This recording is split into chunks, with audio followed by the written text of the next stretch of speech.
I ended up at a flea market looking for fun things to shoot when I came across all these shot glasses. They're tall, which is a bit unusual, and they're very plain and still available on Amazon. I looked them up, so I don't have to feel bad about breaking them. For these first couple of shots, we were just hanging out and casually shooting, and they're filled with green dyed water. And up against them, we have Sean with his 30-06 Remington 760.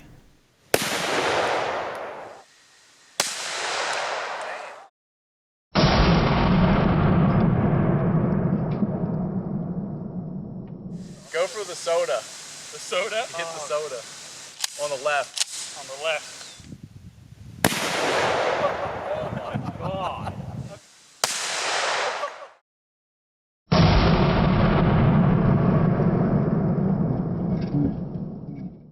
Oh, I got one for you. Shoot this and see if it shoots this upward. For the can. That was kind of cool. Can.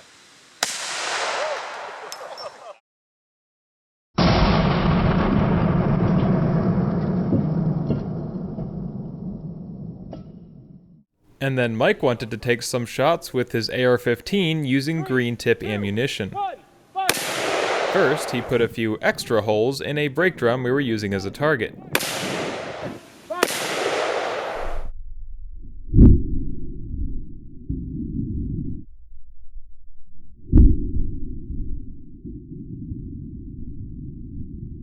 Then we decided to put those green tips up against a line of our shot glasses.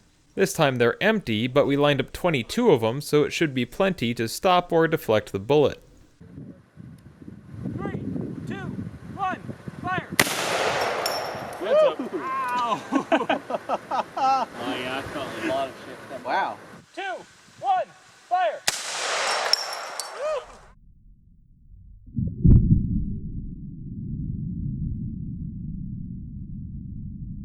It looks like that 5.56 took out around 8 of these shot glasses.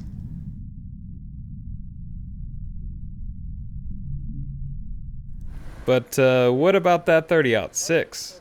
We lined up some more shot glasses. This time there's 21 in the line for some reason, and he took aim. 3, 2, 1, fire!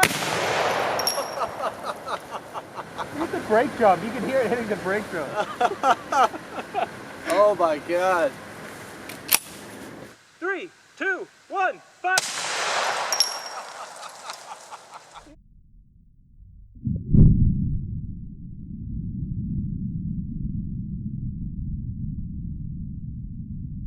Because of the absolute cloud of glass that comes off, it's a little harder to tell, but I think somewhere between 8 and 10 glasses actually broke here.